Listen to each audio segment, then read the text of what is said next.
Assalamualaikum warahmatullahi wabarakatuh. Apa yang kita berikan, maka itulah yang akan kita dapat. Ketika saya memberikan salam dengan gaya yang tidak semangat, ya, nada yang rendah, maka saya pun mendapatkan jawaban yang nggak semangat juga. Bener nggak, Bu? Coba sekarang saya ganti nih ya, kalau nggak percaya nih. Assalamualaikum warahmatullahi wabarakatuh.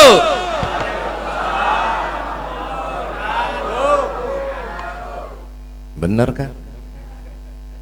Ya, ini adalah hukum alam, sunatullah. Apabila orang ingin mendapatkan sesuatu yang besar, maka effortnya pun harus besar. Ya, apabila orang ingin mendapatkan rizki yang besar dan halal, ya, maka dia pun harus berusaha dengan keras. Apabila dia ingin mendapatkan ya posisi yang baik di kantor atau di instansi, maka dia harus menunjukkan prestasi yang bagus. Bukan begitu Pak Harto ya? Itu Pak Karno kok Pak Harto? Kenapa saya jadi ingatnya Pak Harto ya? Pak Karno. Ya, karena prestasi inilah yang akan dilihat orang untuk menilai. Ya.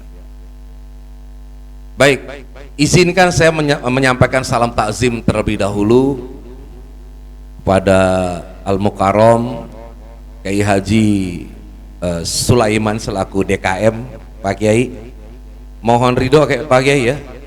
Ilmu beliau tuh jauh sebenarnya. Tadi sebenarnya beliau aja lah yang ceramah, saya di sampingnya aja gitu. Dan seluruh pimpinan DKM, Pak RW, ibu-ibu sekalian, saya bahagia hari ini. Kenapa? Karena saya di sini bertemu dengan guru SMA saya. Ya, yang ada di pojok sana itu, Pak Heri namanya.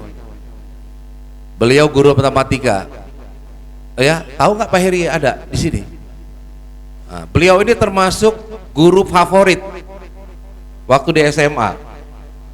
Ya, beliau galak, tapi bukan galak ya, tegas ya Pak ya. Gitu. Karena SMA saya dulu agak parah Bu. Setiap Sabtu tuh kita punya ekstrakurikuler tuh tawuran. Yang ngajarin beliau sebenarnya. SMA 4 dulu jalan di Gambir. Ya. Sudah terkenal lah, biasa itu. Tapi prestasinya tetap bagus. Saya ingat angkatan saya itu, saya tanya sama Pak Heri, angkatan saya itu ada 13 kelas, minimal satu kelas itu 20 sampai 25 Pak ya, yang masuk diterima di negeri. Kali 13 udah banyak kan. Sekarang katanya 40 doang gitu. Ya, kalau gitu lebih bagus tawuran Pak ya, tapi prestasinya bagus gitu.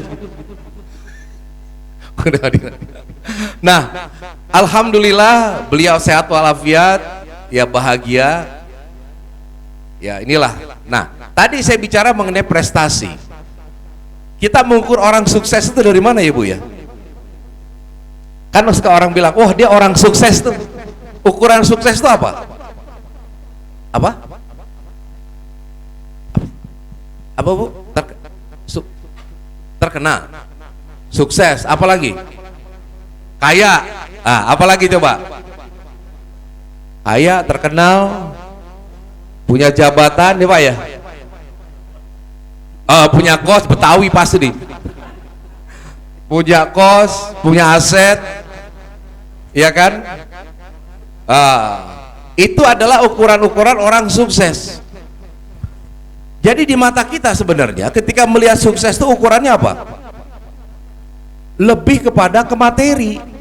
Nah, kalau sukses ukurannya materi, nggak ada yang namanya guru sukses itu. Lihat Pak Heri, kan dari dulu sampai sekarang bersahaja aja beliau. Iya nggak?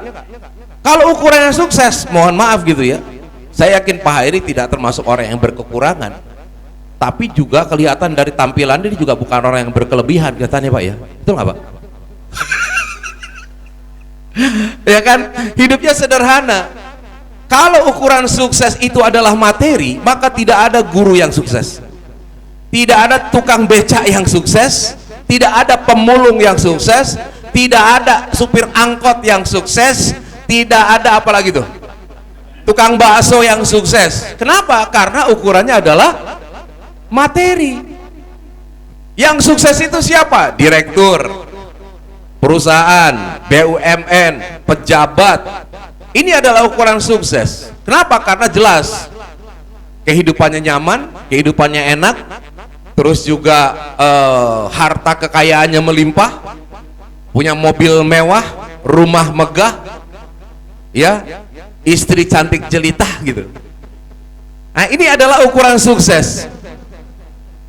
Ya, padahal kalau kita melihat contoh di sekolah saya saja ya, berapa banyak seangkatan saya ini yang sudah mendapatkan posisi yang baik, baik itu di pemerintahan, kemudian di TNI dan di Polri. Sekarang satu angkatan saya itu asisten angkatan laut, Pak Heri. Ya, siapa sih nama kemarin itu? Angkatan laut beliau. Nah, banyak ternyata yang seangkatan saya saja itu sudah menempati posisi-posisi penting di negara ini dan menjadi pengusaha yang besar. Tapi coba kita lihat Pak Heri. Mohon maaf ya, sekarang Pak saya roasting sedikit nih. Beliau masih begitu-begitu aja dari dulu sampai sekarang begini, cuman agak berubah. Dulu rambutnya agak panjang gitu ya. Zaman dulu, anak zaman dulu gimana sih Pak gitu? Ya kan, ngetren trendy, walaupun guru tapi penampilannya tetap, kalau dulu sih milenial lah beliau ya. Nah, tetap seperti ini. Ya. Padahal betapa banyak orang-orang yang dicetak oleh guru yang kemudian berhasil. Jadi sebenarnya guru itu luar biasa loh. Kalau dihitung amal ibadahnya, bisa menghasilkan anak-anak yang sukses, yang berkah, yang kehidupan baik. Sudah berapa banyak amal yang ditanam yang akan dipetik nanti di akhirat. Ya, kita doakan untuk para guru ini, guru-guru baik guru agama maupun guru sekolah umum ya, ya amalannya diterima oleh Allah Subhanahu wa taala. Nah, jadi itu adalah ukuran dunia. Sekarang saya tanya nih, Bapak Ibu sekalian, kalaulah ya, hidup ini, ujian ini boleh memilih, Bu, pengen diuji kaya atau diuji miskin? Coba jawab. Hah? Pengen diuji kaya atau miskin? Yang jawab yang kompak dong. Pengen diuji kaya atau miskin? Berarti masih miskin sekarang sebenarnya. Pak, pengen diuji kaya atau miskin, Pak? Ah, kalau yang uji miskin nanti saya doain sekarang ya. Ternyata yang bilang pengen diuji miskin karena usianya udah lanjut gitu, nggak pengaruh. Tapi yang muda-muda pengen kaya. Kenapa? Ketika kalaulah boleh memilih diuji kaya, karena kita punya asumsi bahwa kekayaan itu adalah ujian terhadap, solusi terhadap ujian kemiskinan. Betul Bu ya? Ya nggak sih? Kenapa? Karena dengan kaya itu enak, banyak yang bisa kita lakukan gitu. Kan cara berpikirnya seperti itu. Ya, tapi sadarkah kita bahwa kekayaan ini tidak menjamin orang itu bahagia, tidak menjamin kehidupannya itu enak dan nyaman. Bu, mohon maaf nih, orang miskin kalau lagi berantem antara suami istri itu baikannya lebih cepat daripada orang kaya. Contoh, orang miskin ngontrak rumahnya petak, depan, tengah, belakang gitu kan. Nah, begitu ribut suami istri nih, yang istrinya di tengah nongkrong gitu, yang suaminya di depan bengang-bengong aja gitu kan, lepas-lepus di depan gitu, sama-sama pengen ke toilet ya, iya kan? Begitu pengen ke toilet sama-sama tuh tabrakan akhirnya, apa sih lu, apa sih gitu ya.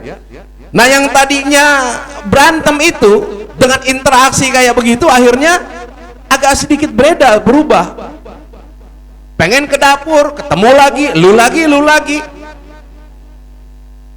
ya. Akhirnya apa coba? Cepat damainya. Karena kenapa ya, ke situ kesenggolan, ke sini senggolan Ya, nggak jadi tuh marahannya, nggak lama-lama. Tapi kalau orang kaya, ya, saya pernah datang nih ke rumah temen. Assalamualaikum, waalaikumsalam.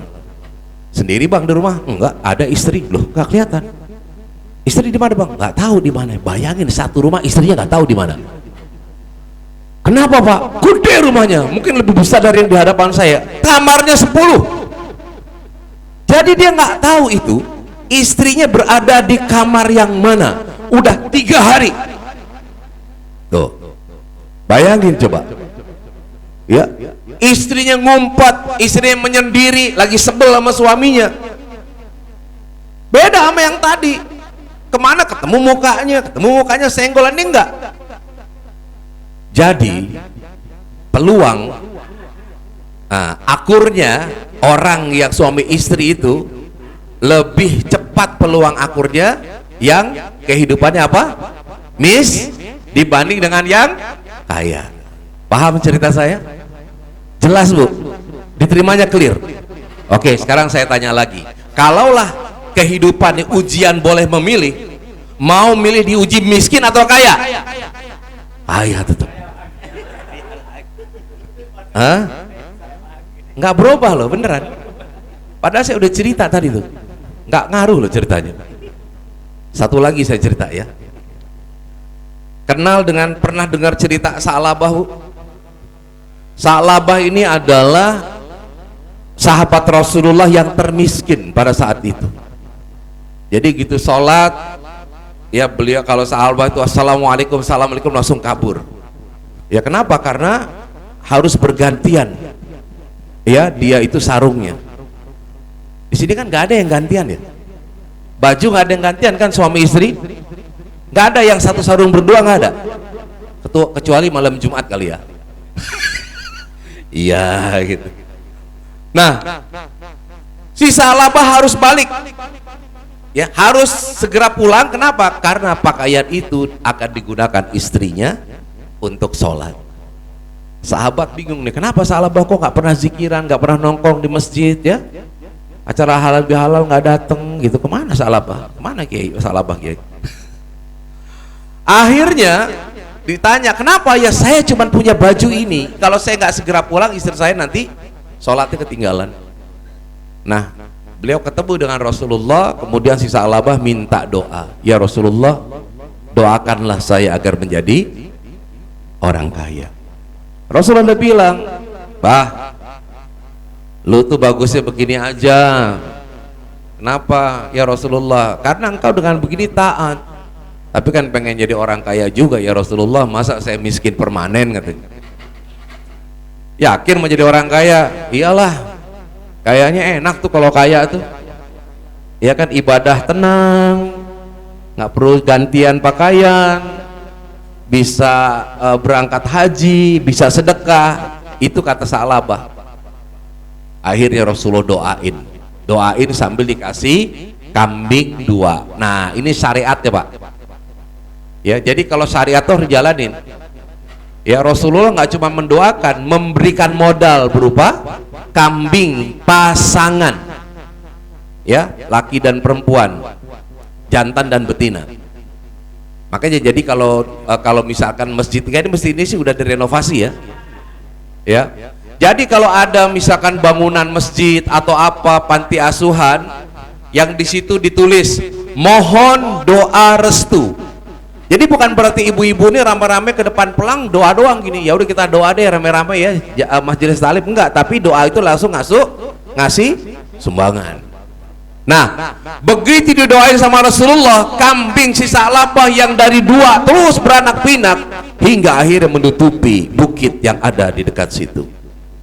Dan apa yang terjadi? Sa'labah yang tadinya datang sholat sebelum azan berkumandang udah mulai telat. Setelah azan baru datang. Ya, setelah azan biasa baru datang, sudah mulai telat. Ketika sholat dia baru datang. Ketika sholat baru datang, dia mulai telat. Ketika sholat sudah selesai, ya dia baru datang.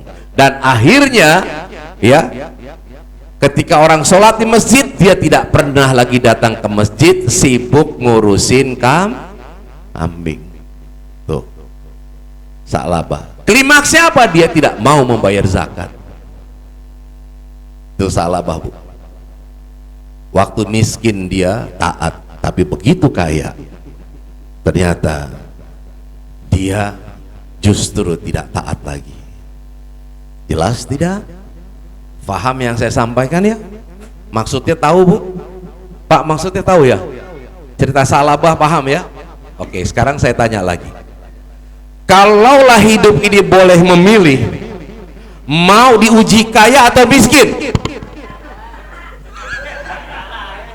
Ada yang sebut. Jadi mau diuji miskin atau kaya? Benar, itu Salabah tadi gitu juga ngomongnya di awal, Bu. Tetap kita pengen diuji kaya, padahal sudah tahu itu ya. Nah, inilah sifat manusia itu, memang kita selalu ingin hidup yang enak. Tapi luar biasa, Ibu, mudah-mudahan Allah limpahkan keberkahan. Nah, tadi Kiai menyampaikan, kalau kita itu ingin di Allah mudahkan rezekinya, kalau pengen kemudian dipanjangkan umurnya, apa yang harus dilakukan? Memperbanyak silaturahim. Karena silaturahim ini membuka pintu rezeki dan memanjangkan usia kita. Nah, kita berdoa kepada Allah Subhanahu wa taala, semoga saja Allah Subhanahu wa taala memberikan kita usia yang panjang tapi dengan penuh manfaat, dan juga membukakan pintu rezeki yang seluas-luasnya kepada kita. Ya.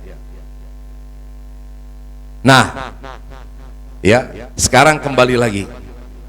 Jadi kita yang hadir di sini, ini adalah bagian dari kegiatan kita untuk saling bersilaturahmi. Ya, dengan bersilaturahmi tadi Allah akan luaskan rezekinya, dan juga Allah akan panjangkan umurnya. Ini ada kisah nih, kisah dari Nabi Daud. Waktu itu Nabi Daud ketemu sama seorang anak muda.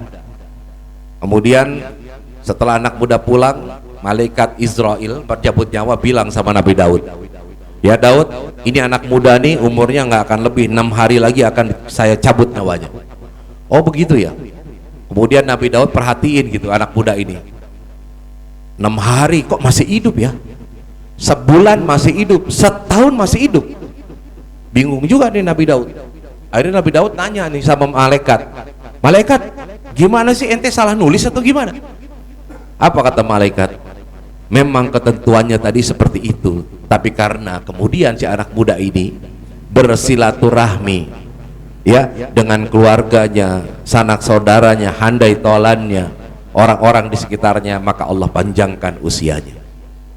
Jadi makna dari panjang usia itu ada dua, Bapak Ibu sekalian. Yang pertama, secara letterleh dipanjangkan oleh Allah, toh kita juga tidak tahu batasan usia kita kan. Yang kedua adalah Allah berikan usia yang penuh dengan manfaat. Contoh Imam Bukhari. Imam Bukhari usianya berapa tahun Ibu? Meninggal 62 tahun ya, 62-an. Beliau menulis kitab hadis yang isinya lebih dari 5.000 hadis. Ya, kalau diukur dengan usia normal sebenarnya nggak mungkin ini. Ya, sedangkan dulu untuk mengumpulkan hadis bukan kayak sekarang, kita datang ke perpustakaan, ketemu orang, telepon untuk konfirmasi. Dulu disamperin, dilihat nih sanadnya benar atau enggak, kuat atau enggak, seperti itu.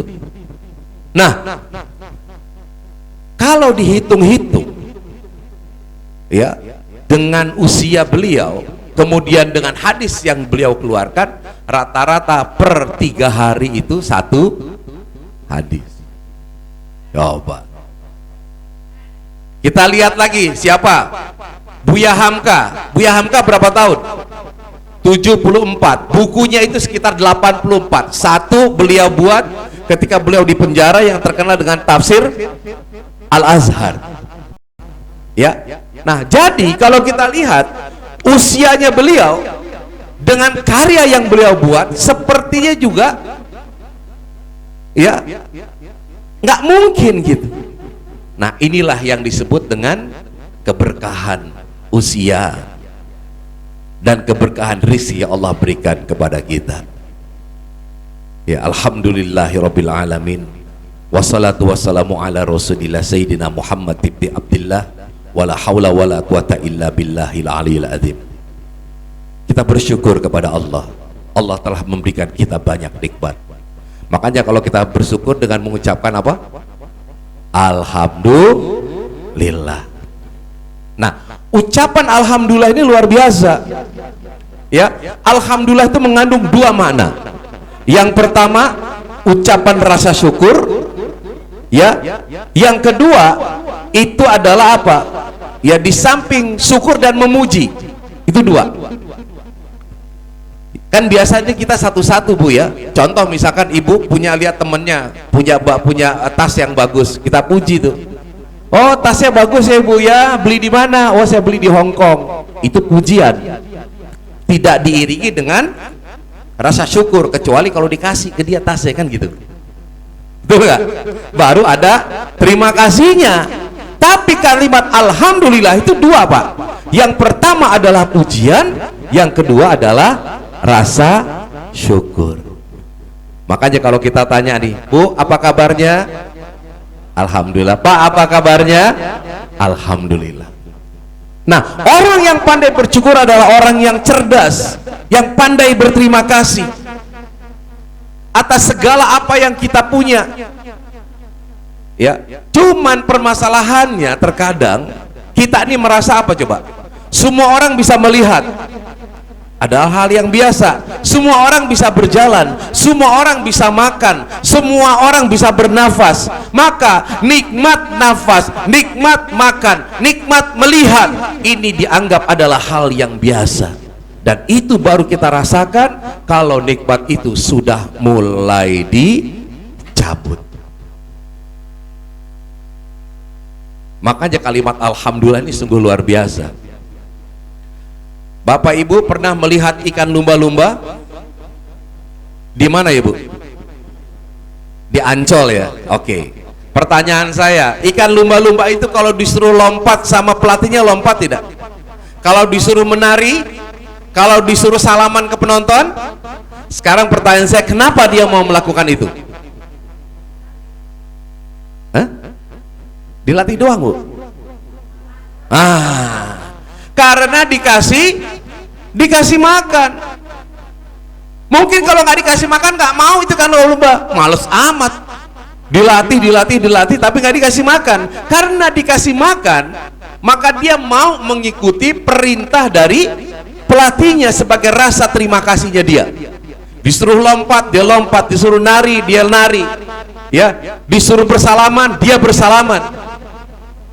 Artinya si lumba-lumba mau mengikuti perintah pelatihnya sebagai tanda terima kasih dia kepada sang pelatih. Lumba-lumba makan kebuli nggak, Bu? Makan ketoprak, gado-gado, es teler, apalagi coba? Banyak lah ya. Makan itu tidak? Tidak. Yang makan semua itu siapa? Manusia. Mana yang lebih banyak makanannya, ikan lumba-lumba atau manusia? Manusia. Tapi tolong perhatikan, si ikan lumba-lumba walaupun hanya diberikan makan ikan-ikan kecil dan tidak pernah minta yang lain, tapi dia mau mengikuti perintah pelatihnya. Manusia sudah mendapatkan nikmat yang tidak terhitung jumlahnya, tapi terkadang enggan untuk mengikuti perintah Allah. Makanya disebutkan di dalam salah satu surat, Bismillahirrahmanirrahim, laqad zara'na li jahannama katsiran minal jinni wal ins lahum qulubu la yafqahuna biha wa lahum a'yunu la yasma'una biha wa lahum azanu la yubsiruna biha wa lahum a'yunu azanu la yasma'una biha ulaika kal an'am bal hum adall ulaika humul ghafilun. Tahukah engkau isi neraka jahanam? Itu terdiri dari jin dan manusia yang memiliki hati tidak digunakan untuk memahami ayat-ayat Allah, yang memiliki mata tidak untuk digunakan melihat kebesaran Allah, yang memiliki telinga yang tidak digunakan untuk mendengarkan kalimat-kalimat Allah. Ya, bahkan dia itu seperti binatang ternak dan bahkan lebih rendah lagi. Nah, hakikatnya ketika orang tidak pandai bersyukur, tidak pandai atau tidak mau mengikuti perintah Allah, maka pada hakikatnya dia lebih rendah dari binatang ternak, dari lumba-lumba. Lumba-lumba pandai bersyukur. Makanya kita ini, mohon maaf Bapak Ibu sekalian, sebenarnya melakukan ibadah kepada Allah, ya, sholat, puasa, itu hakikatnya bukanlah sebuah kewajiban, tetapi sebagai tanda rasa syukur kita kepada Allah. La in syakartum la azidannakum wa la in kafartum inna adzabi lasyadid. Kalau engkau bersyukur, maka akan Allah tambahkan nikmatnya. Jadi apa yang kita lakukan sebenarnya bukan cuma sekedar kewajiban, tetapi sebagai rasa syukur kita kepada Allah.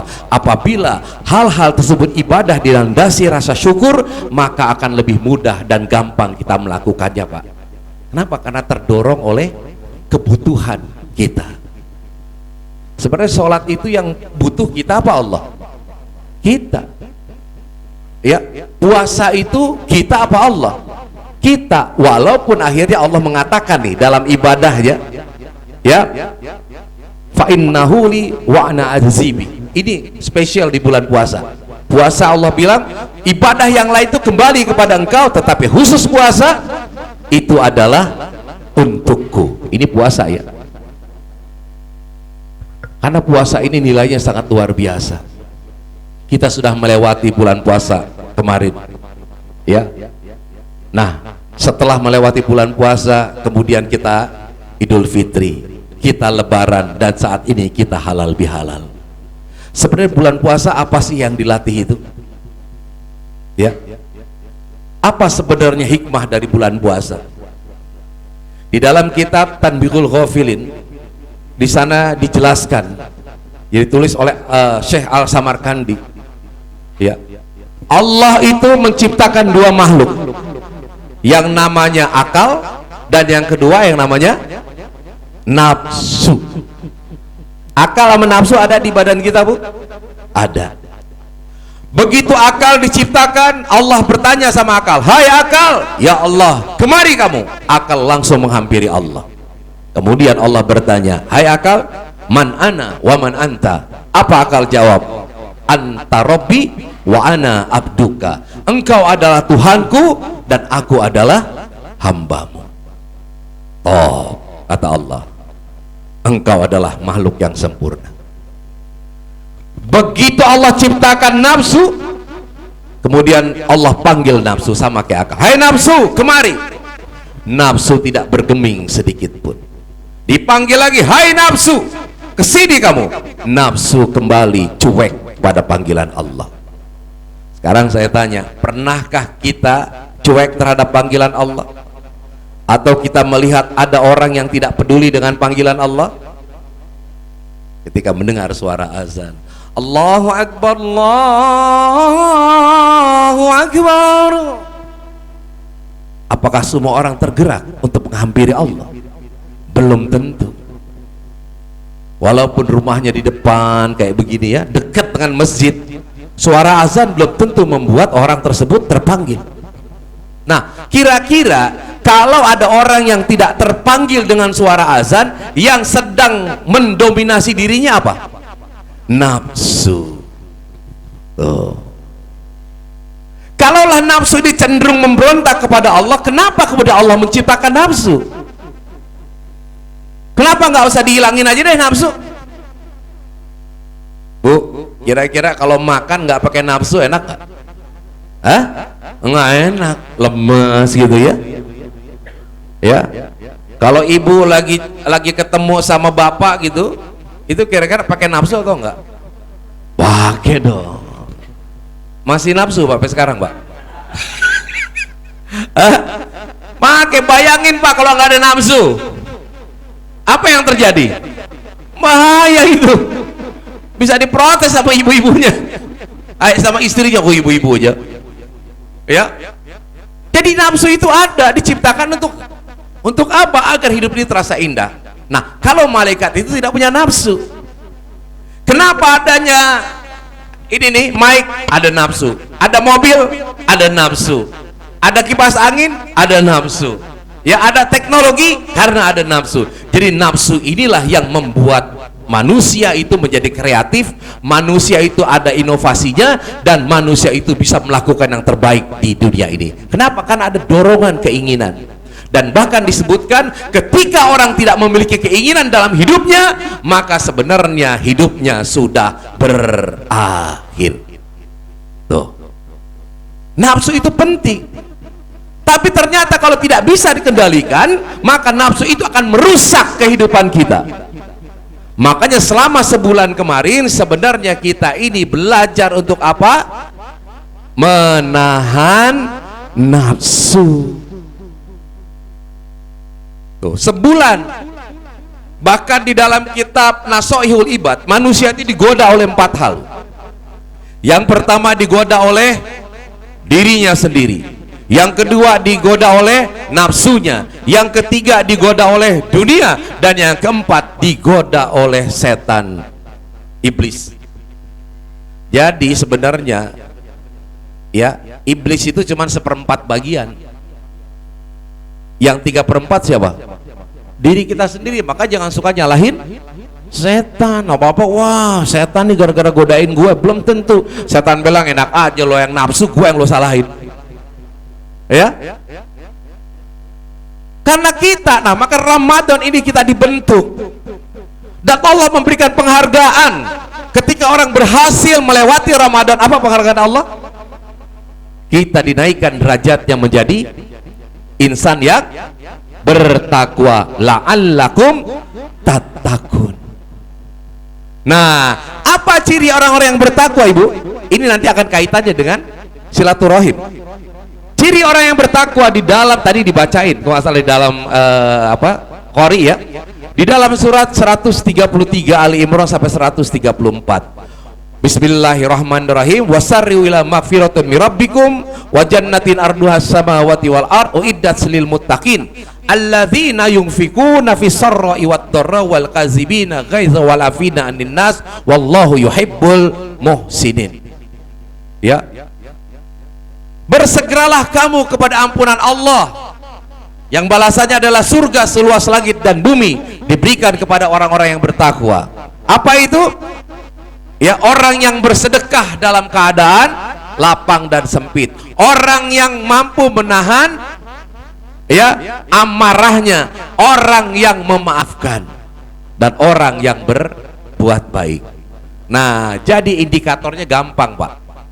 Lihat aja ya, apa yang bisa melihat menjadi indikator ini puasanya diterima atau enggak?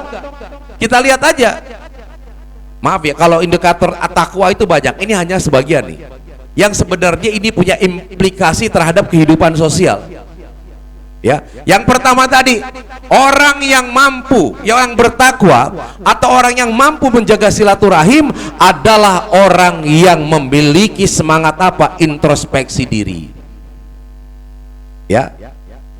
Nih Ibu misalkan deh, lagi bersama teman-teman deh. Kalau orang yang berintrospeksi diri, maka dia akan menjaga perasaan temannya. Kira-kira saya kalau ngomong gini salah nggak ya? Aduh maafin ya, gue tadi udah nyinggung perasaan kamu deh. Bu maafin saya ya, padahal nggak kenapa-napa, karena hatinya sensitif gitu. Ketika ada perubahan terhadap orang yang diajak bicara, maka dia merasa, oh kayaknya ada yang salah ya dari saya. Nah, ini orang yang begini luar biasa. Ya, jadi dia bisa menempatkan diri, bisa kemudian membawa perasaannya dalam kehidupan, bersosialisasi. Dia tahu di mana dia harus bersikap, bagaimana dia harus bersikap. Itu yang pertama. Yang kedua, apabila silaturahim itu mau berjalan dengan baik, tadi apa? Yang pertama itu ya dia tadi introspeksi diri. Yang kedua, sering berbagi. Tuh, ketemu ya, berbagi, kasih hadiah, atau ibu nih, Bu sini ngapain nih, saya punya ini nih, apa baru udah pulang dari kampung, apa tuh rangginang, udah. Semangat berbagi ini luar biasa ibu-ibu sekalian ya. Dan semangat berbagi ini justru ya sebenarnya kita melihat nih, dulu saya tinggal di daerah Tanah Abang, Tanah Abang, Petojo, Sabangan, di depannya itu apa namanya, itu daerah yang agak kumuh sebenarnya. Di sebelah sana lagi itu bongkaran, rumahnya rapat-rapat Pak, ya. Nah, orang yang tinggal di situ itu ikatan sosialnya kuat. Si ibu lagi cilenguk, ngapain Po Ati? Ini mau nyari garam, udah di sini, ambil no di dapur, gitu nggak? Ya kan? Aduh saya nggak ada cabai, udah nggak usah ke pasar, itu ada di belakang, cabai doang mah gampang, betul gitu Bu ya? Ya, apalagi gula ada, udah ambil aja nggak apa-apa, nggak usah jauh-jauh, pakai aja tuh dulu, nggak usah beli, udah pakai aja. Tuh, ini orang yang sama-sama susah nih.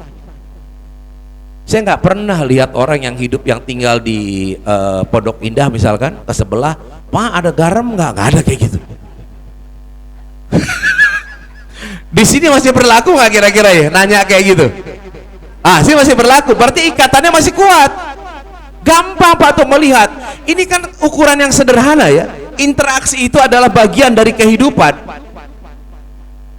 Mau kemana Pak Kiai? Ini mau mau ngajar. Lah kok jalan? Lagi mogok, udah Kiai anterin, gitu Pak ya. Masih ada yang kayak gitu Kiai? Nah, berarti ikatannya masih kuat. Itu kenapa motor didorong aja? Ya ini apa namanya? Bensinnya habis lah. Ya udah Pak, sini Pak, mau beli bensin udah saya anterin, bawa bensinnya.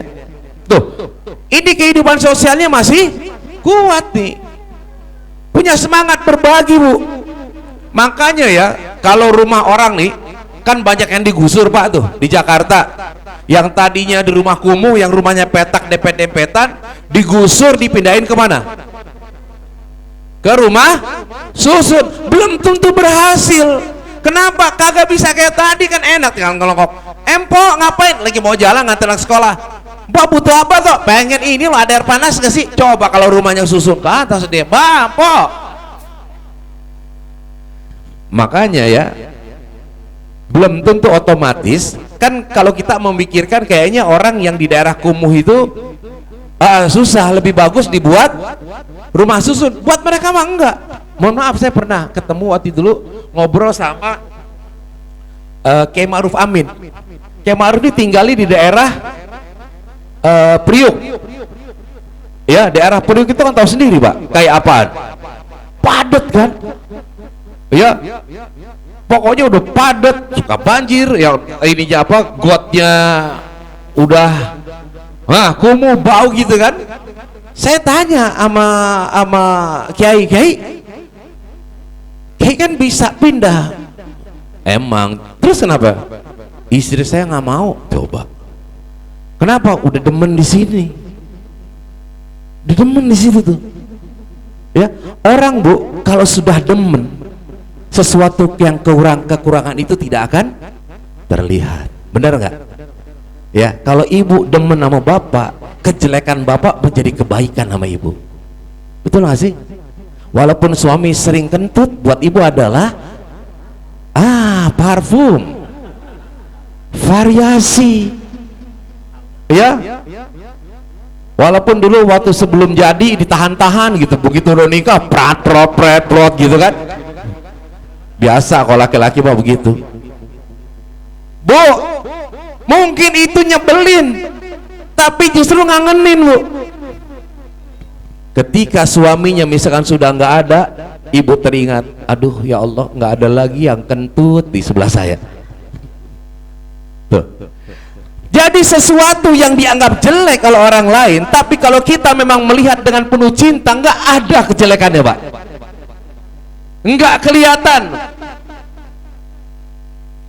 Ini dekat tempat pembuangan sampah nggak? Lumayan ya. Kita kalau datang ke Bantar Gebang, ya tempat pembuangan sampah tuh, pertama kali datang bau nggak? Tapi begitu udah di sono kecium bau nggak? Enggak. Ya, kenapa? Karena hidung kita sudah mampet, sudah bisa beradaptasi. Begitu, nggak ada. Saya nggak pernah lihat orang yang ada di Bantar Gebang megang begini terus, kagak ada tuh. Nggak ada, dia santai aja. Kita pun awal doang begini Pak, tapi kalau sudah misalkan sekian jam itu sudah mulai beradaptasi walaupun banyak sampah. Saya bilang sama yang punya Bantar Gebang, Pak, sampah itu ada artinya loh. Pak RW, apaan? Bang Agus, sampah, S semua, A anak, M manusia, P perlu, A anugerah, H hidayah. Jadi sampah semua anak manusia perlu anugerah hidayah, tempel di situ. Jadi kita perlu yang namanya sampah. Nah, kembali lagi ya, jadi kalau sesuatu itu dilakukan dengan cinta, dengan keikhlasan, maka hal-hal yang buruk itu tidak akan terlihat. Tapi sebaliknya, kalau sudah yang ada adalah kebencian, jangankan hal yang buruk, yang baik saja. Nah, ayah nggak pernah dia perhatiin ibu, gitu kan? Tiba-tiba ada orang ngasih hadiah, seneng, ya kan? Suami juga gitu tuh.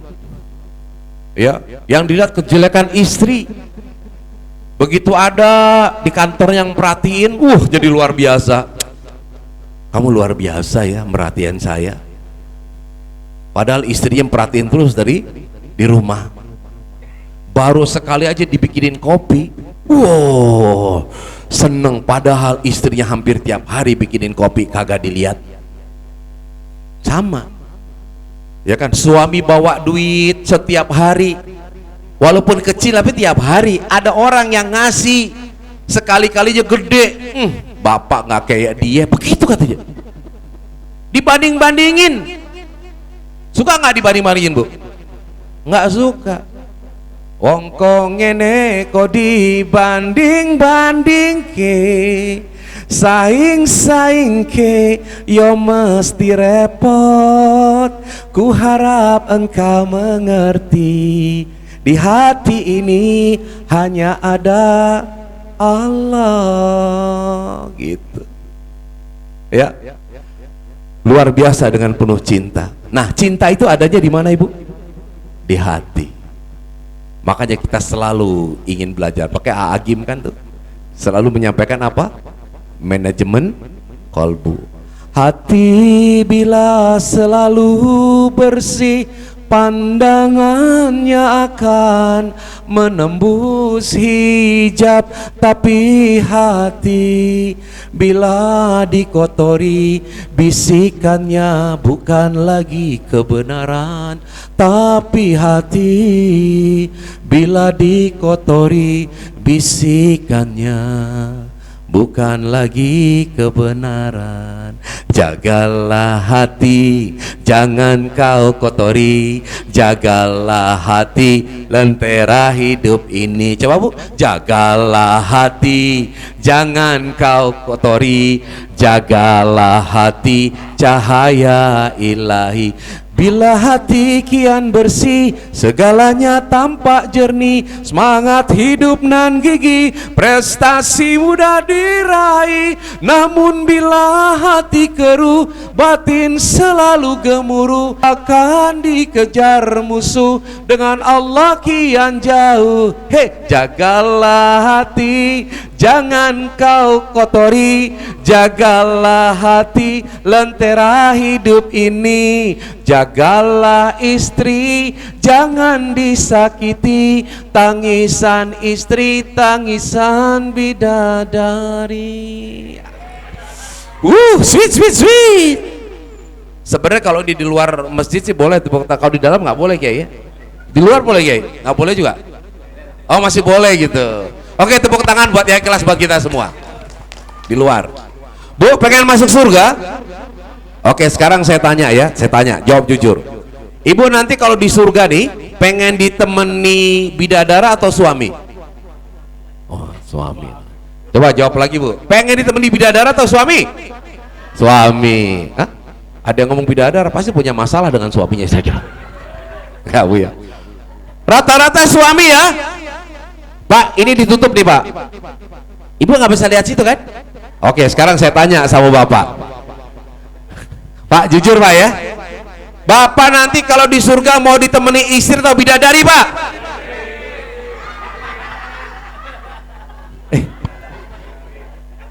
Pak, saya kasih tahu Pak ya. Begitu Bapak bilang bidadari, ini nggak ada yang cemberut Pak, ketawa semua. Emang bisa lu gitu maksudnya? Nggak pulang. Oke Bu, boleh saya tanya lagi ya? Jangan tenang Bu, jangan emosi dulu. Kan tadi salah satu untuk menjaga kebaikan itu adalah yang mampu menahan emosi, betul. Pak, jawab lagi Pak. Jujur Pak ya. Jadi nanti kalau di surga mau ditemenin istri atau bidadari? Nggak berubah loh. Yang di sini pengen ditemani suami, yang di sini pengen ditemani, lah ketemunya di mana ini? Cari lagi di sana. Tenang Bu. Pak Heri pengen ditemani istri atau bidadari Pak? Soalnya sendiri ditanya dia. Ya Bu, tenang Bu. Nanti ibu-ibu yang masuk surga akan menjadi ratu bidadari. Pertanyaan saya, mana yang lebih cantik, ratu bidadari atau bidadari? Mana yang lebih molek, ratu bidadari atau bidadari? Mana yang lebih gemulai, ratu bidadari atau bidadari? Ratu bidadari. Sekarang aja bawa bapak nih ngomong, pengen siapa? Bidadari. Tapi nanti begitu di surga melihat ibu-ibu apa katanya? Ku tak bisa gitu. Jauh darimu gitu. Tepuk tangan dong buat kita semua. Masya Allah. Nah, persoalannya apakah kita masuk surga? Itu yang harus jadi soal. Tapi ingat, puasa kemarin kita sudah bersungguh-sungguh puasa, maka Allah akan menghadiahkan kita apa? Surga. Dan semoga kita semua yang ada di tempat ini, insya Allah akan masuk surga semuanya. Dan ibu-ibu yang ada di sini akan menjadi bidadari surga. Oh ya, ratu bidadari. Yang protes. Setiap manusia punya rasa cinta yang mesti dijaga kesuciannya. Namun ada kala insan tak berdaya saat dusta mampir bertatap. Hatimu tempat berlindungku dari kejahatan syahwatku. Tuhan pun merestui itu, dijadikan engkau istriku, engkaulah. Salah. Luar biasa. Nah, kita tuntasin lagi tadi ya. Yang pertama tadi apa? Ya, orang itu yang sanggup menjaga silaturahim adalah orang yang sanggup introspeksi diri. Yang kedua adalah ya atau bisa berbagi. Yang ketiga menahan emosi. Ya, jadi Bapak ya, kalau seandainya nanti mungkin yang bos-bos di sini ada karyawan anak buahnya yang nyebelin Pak, tidak usah dimarahin Pak, cukup keluarkan SP aja lah sambil tersenyum. Ya, nah, ya bisa menahan emosi. Kenapa? Emosi ini terkadang ini yang membuat semuanya itu berantakan. Pak, mohon maaf ya. Biasanya wanita itu, mohon maaf Bu ya, sulit mengendalikan emosi, betul nggak Bu? Wanita kalau dia misalkan wanita ini diberikan hak untuk cerai Pak, barangkali laki-laki 3 hari udah dalam 1 hari 3 kali diceraiin itu. Kenapa hak bercerai itu tidak di tangan perempuan? Karena emosi susah untuk dikendalikan. Makanya kalau lagi perempuan minta cerai Pak, sebenarnya bohong, jangan kemudian ya udah gue ceraiin lo gitu. Jangan Pak. Dia sebenarnya sedang menguji kesetiaan kita sebagai laki-laki. Mama minta cerai aja kalau gitu. Nggak sudi. Itu foto siapa di handphone? Siapa yang WA itu? Tenang mah nggak mau tenang. Ceraikan sekarang. Nah, sebagai laki-laki ya punya harga diri. Mama, bunda, sayangku, Allah telah memberikan kepadaku pasangan di dunia ini. Tidak ada yang lain, hanya mama tercinta. Bohong mama. Kalau mama tidak percaya,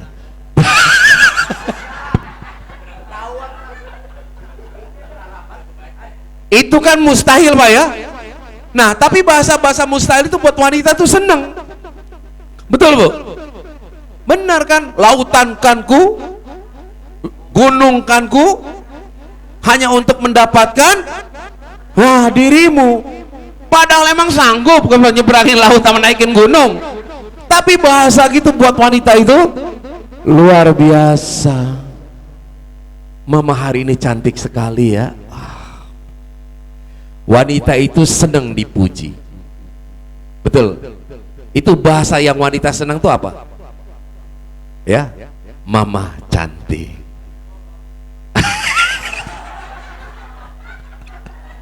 Wih, itu ya. Nah, kalau laki-laki apa Bu? Bahasa yang disukai apa kalimatnya? Laki-laki paling suka ayah, bunda, bangga pada ayah tuh. Kenapa? Karena harga diri suami itu terletak kemampuan suami untuk apa? Bertanggung jawab kepada keluarga. Kata bangga ini meningkatkan harga diri. Makanya Bu, suami jangan diomelin mulu ya, please. Di tempat kerjaan mereka sudah stres Bu. Lihatlah wajah-wajah mereka yang penuh derita. Setelah di kantor dengan tingkat pekerjaan yang tinggi, apalagi sekarang harus mencapai target-target ini, begitu pulang dimarahin lagi Bu. Kemana mereka akan pergi? Ya kan? Nah, makanya kenapa kemudian laki-laki itu malas pulang? Di kantor sudah stres, di rumah horor. Ketawanya kenceng banget. Akhirnya dia apa coba? Mencari yang namanya hiburan. Hidup ini mencari senang atau mencari bahagia? Apa bedanya bahagia dan senang? Senang sesaat, senang sesaat, bahagia selamanya. Oh, itu bisa jadi tagline ya. Jamaah sekalian, senang sesaat, bahagia selamanya. Keren tuh. Luar biasa Ibu. Ya. Nah, ya apa bedanya bahagia dan senang?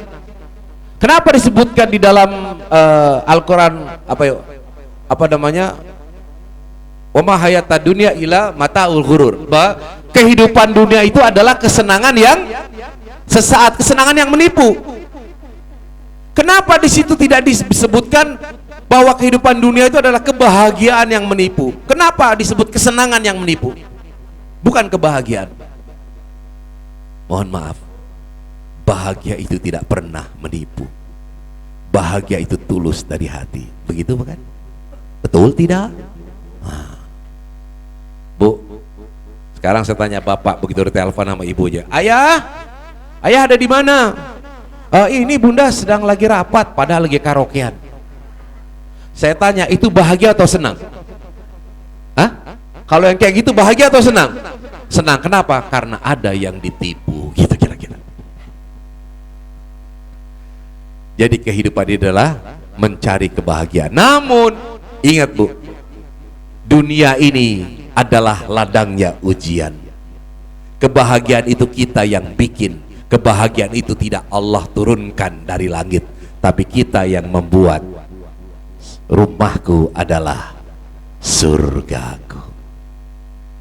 Dan terakhir ya, apabila silaturahim ini ingin berjalan dengan baik, apa coba? Kita berbuat kebaikan.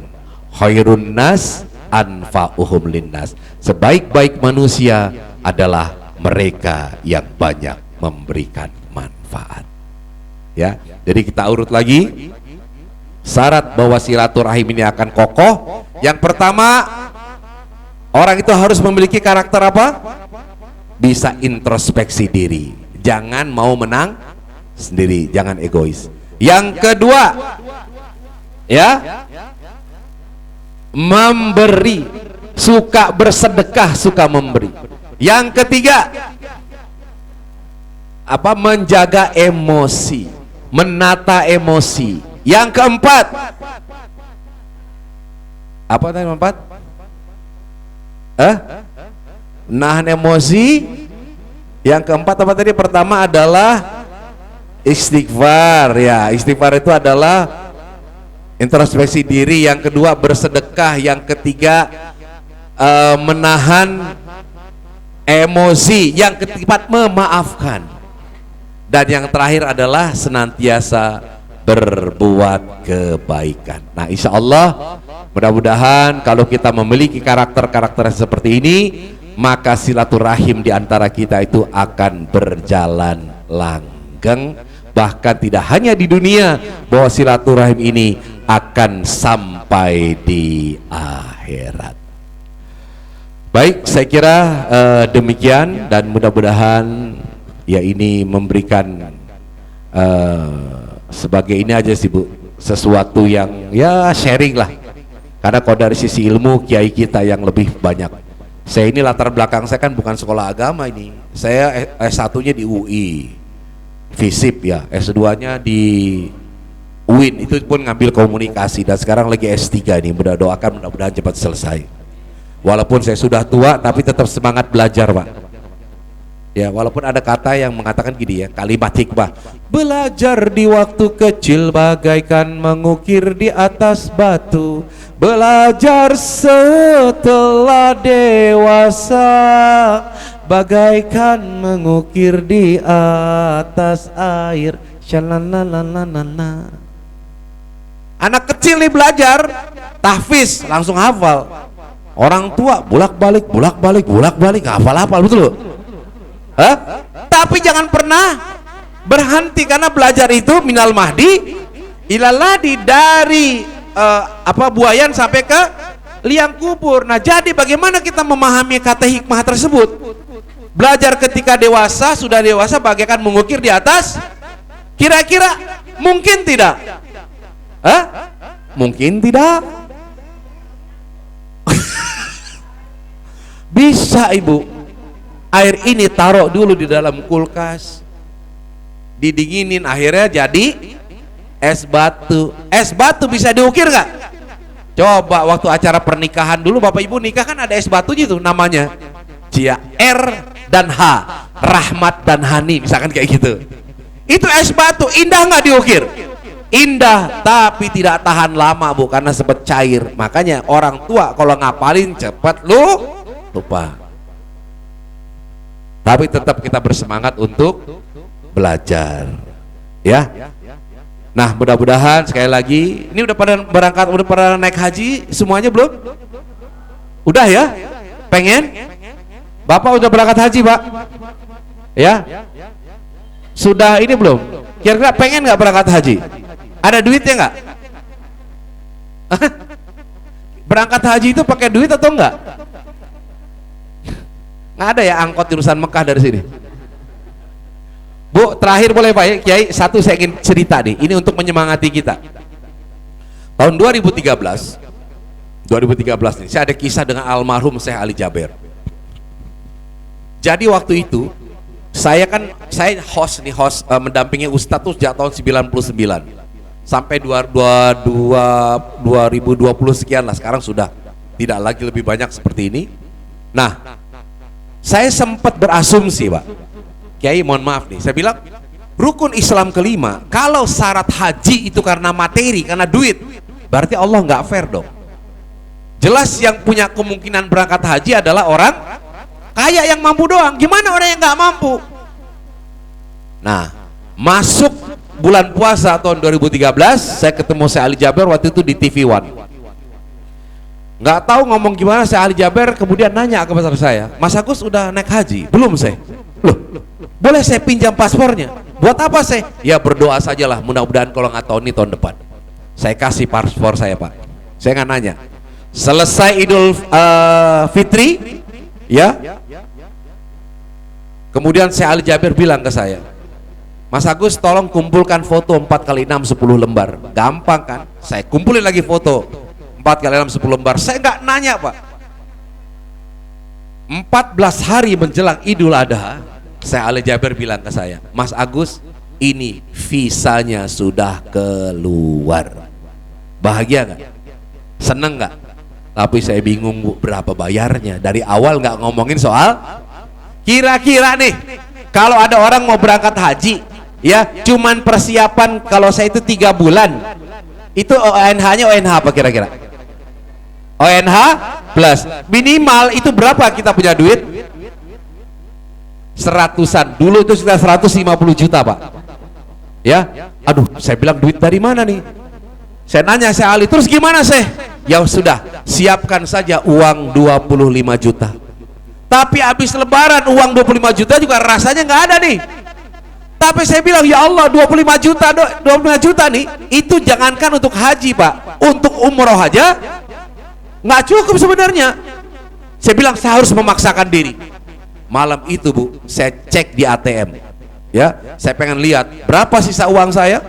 Kalaupun masih kurang, saya akan upayakan bagaimana caranya agar bisa mendapatkan itu. Malam itu saya cek ATM, Pak. Tiba-tiba apa yang terjadi? Apa, Bu, kira-kira? ATM-nya kosong. Ibu terlalu husnuzon sama saya ini. Pas saya cek apa yang terjadi, ternyata di ATM saya ada beberapa kali lipat dari angka 25 juta. Nah, Pak, ketika saya bilang, ya Allah, kalaulah rukun Islam kelima ini syarat wajibnya karena materi berarti engkau nggak fair, tiba-tiba saya nggak punya duit, Allah adain. Ini harus dibayar besok, Pak. Kalau nggak besok dibayar itu angus. Jadi saya pun kalau mau mencari uang malam itu harus dapat. Allah kasih. Ya Allah. Saya bilang, perasaan saya bercanda, ya Allah, kenapa engkau jawab beneran ini? Bahagia. 3 hari kemudian saya berangkat sendirian ke Bandara Soekarno-Hatta. Sendirian, diperiksalah di imigrasi. Setelah di imigrasi diperiksa, petugas imigrasinya bilang ke saya, Pak, ini paspornya sudah kadaluarsa. Waduh, itu saya lemes. Kira-kira paspor kadaluarsa bisa berangkat nggak, Kay? Nggak akan bisa, Bu. Berangkat 3 jam lagi nih. Gimana saya harus ngurus paspor? Nggak akan keburu ini. Saya teringat tadi pesan Pak Syekh Ali Jaber, kalau nggak tahun ini tahun depan kan gitu. Udah saya lemes nih. Ya, tahun depan gitu harapan saya kan.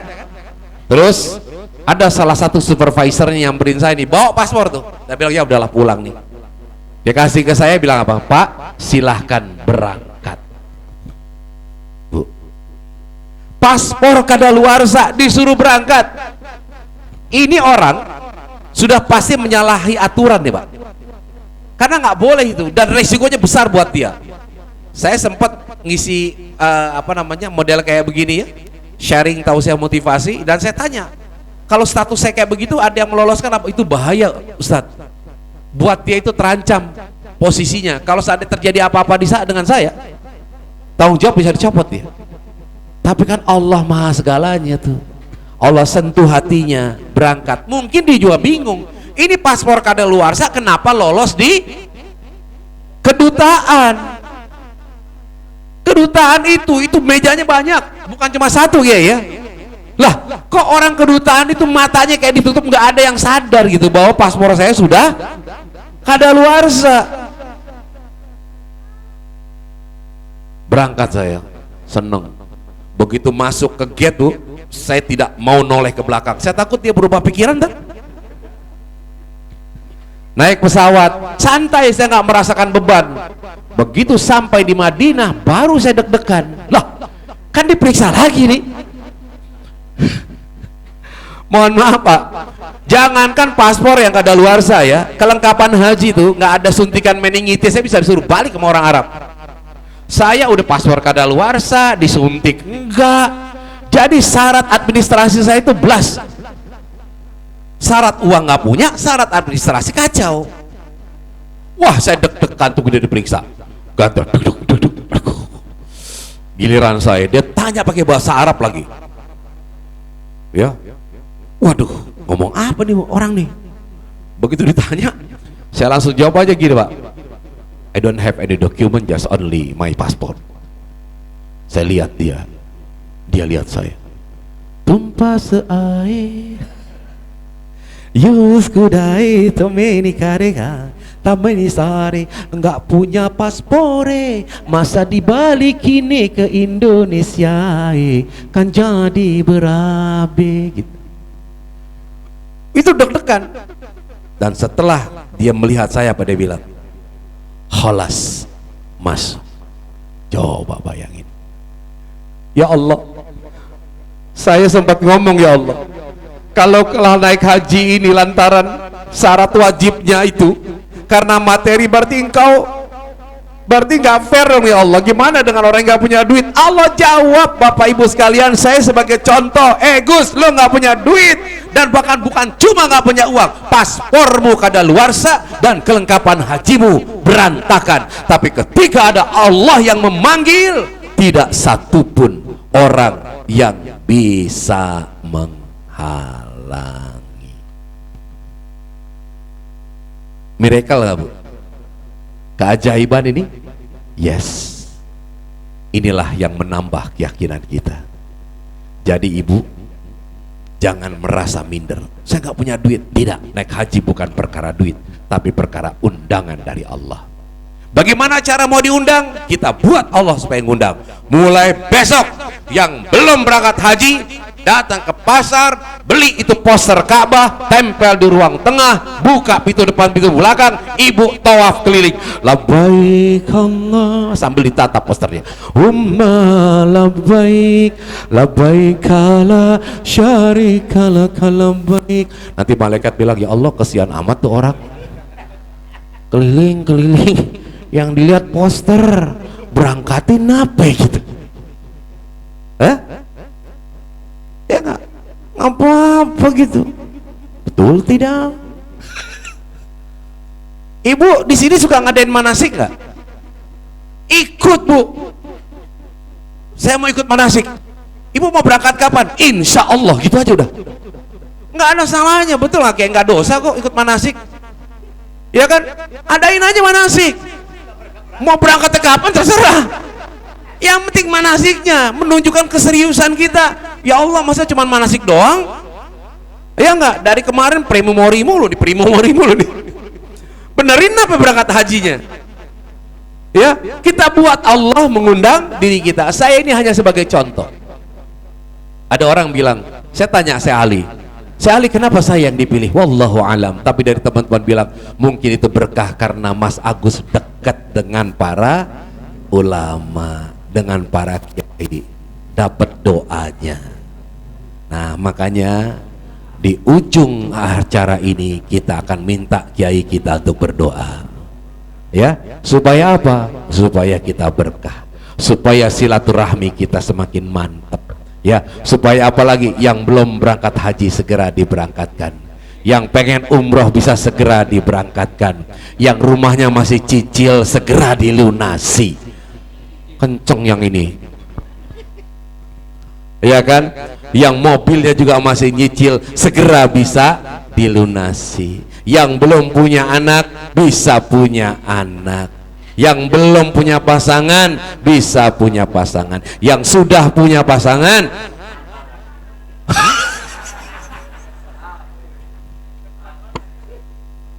Masya Allah. Baik, mohon maaf atas segala kekhilafan dan kekurangan saya.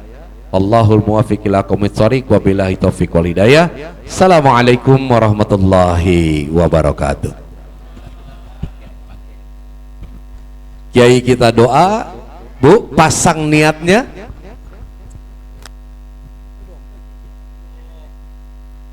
Nggak enak sih dompetnya jatuh.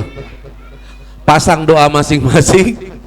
Semoga Allah mengabulkan niat ya yang masing-masing kita punya. Silakan Kiai Sulaiman.